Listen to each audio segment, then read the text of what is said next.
Well, what a fantastic introduction to day one of the science. Excellent overview. And now we're going to hear another equally amazing set of stories from Dr. Al Bielek, who is going to talk to us about his experiences with the Philadelphia and the Phoenix experiments. Dr. Al Bielek was born in 1916 as Edward Cameron, son of Alexander Cameron, Sr. He was raised in Long Island. He attended Princeton University and later Harvard University, where he earned a PhD degree in physics in 1939. This is an incredible story. A few months later, he and his brother Duncan joined the U.S. Navy, were quickly made officers, and were assigned to the ongoing project called Project Invincibility at the Institute for Advanced Study in Princeton. After the disastrous test, which we're going to hear about, of August 12, 1943, he remained in the Army until July 1947, when he was removed, brainwashed of all of his memory, and then given a new identity, Al Bielek, and a new family. He completed engineering school in 1958, got a BSEE degree, engaged in a career as a consultant engineer until 1988, when he retired. Dr. Bielek is now researching the secret government projects, especially in regards to the Philadelphia experiment and the Project Phoenix, which we're going to hear about today. He's lectured all over the country, and today the title of his talk specifically is From Philadelphia to Phoenix, the Psychotronic Connection. I'd like to welcome Dr. Al Bielek. Let's hear a round of applause. Thank you.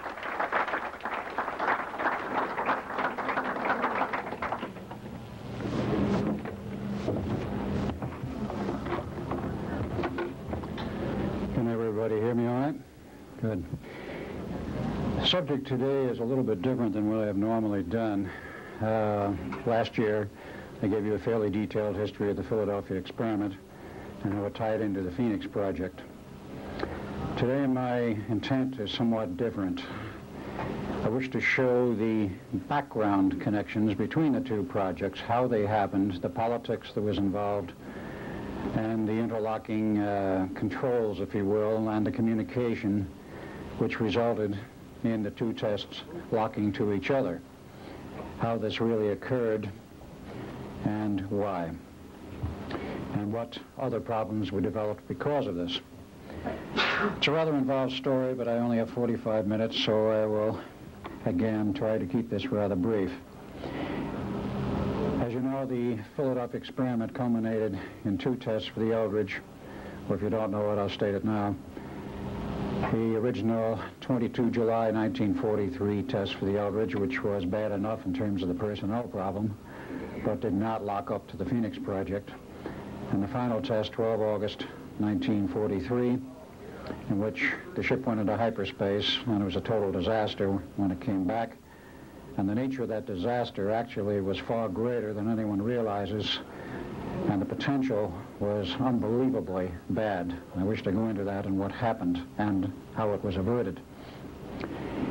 The Phoenix project actually has been covered very well by Preston Nichols, and he will be going into some of that today and some resurrection of the technology and how it worked.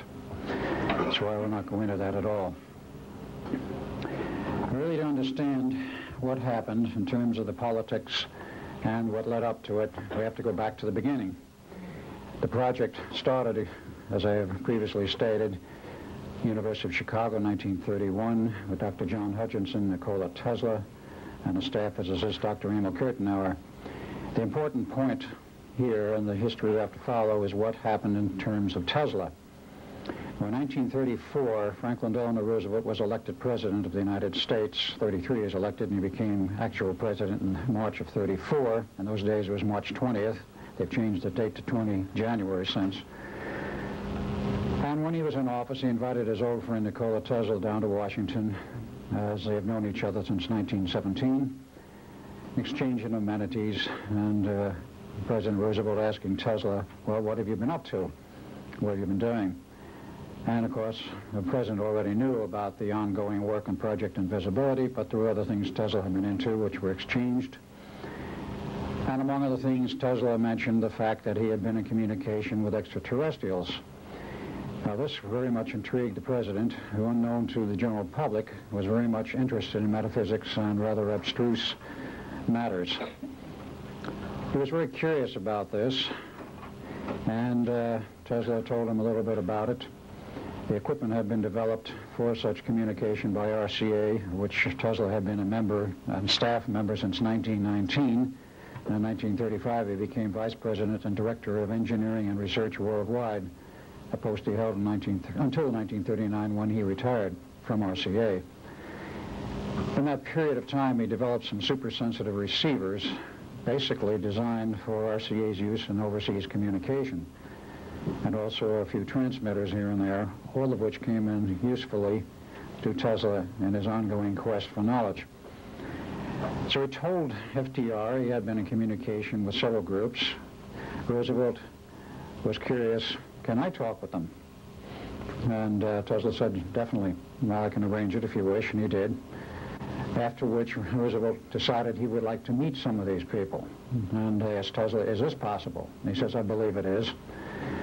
He said, there's two groups principally you might be interested in talking with. He says, if you have in mind making any kind of a deal, because at that time, as everyone knows, we were in the midst of a terrible depression, and Roosevelt was looking for some means to get out of it, to end it. In those days, he was perhaps a little bit more altruistic than might have been the case later. So arrangements were made to meet two groups. First, the Plejadians, and then later, a K group, as I call them, the Kondrashkin. He met first with the Plejadians. They gave a pitch as to what they might be able to do to help. He says, fine, but I want to talk with the other group first before I make a decision. So he talked with the second group and decided in favor of the second group. And the Plejadians at that point bowed out. And as a matter of fact, went over to Nazi Germany and made a deal with Hitler, which we'll not get into because that's another long story, but it does figure in the background precedent to World War II and the development of German technology. So Roosevelt accepted their offer of help, in which they said they would provide some new industries and other things. 1938, an offer was made to set up the entire new industry called atomic energy, which of course we have today.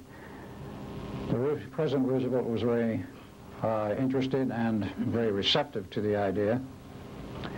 And he consulted with his various advisors and the military says, whoa, if you let aliens set up an industry like this, even though it's on our home turf, and they are in essence controlling it and know where it can go, what happens? We do not have true control over it. What's going to happen in the future? Will we become vassals or slaves to them? The military advised against it, and Roosevelt turned his mind against it and so advised them, and they became upset and says, well, there's nothing else we can do for you, and disappeared into the woodwork. Well, in those days, of course, we did have intelligence apparatus, but it was not anywhere as near as efficient as today, and they did not have all of the niceties of spying, which we have now. So by 1940, Roosevelt was becoming very concerned. Where have these characters gone? What are they doing? They quite literally vanished as far as we could determine, or I should say the president and the staff could determine. He says, what are we going to do about this? Well, somebody came up with a bright idea. Mr. President, why don't we go out and find some of those psychics that are running around here and see if we can find some really good ones, and maybe they can tell us where they are and what they're doing. The president said, fine. Harry Bennett, who was then the president's right-hand advisor, was appointed the task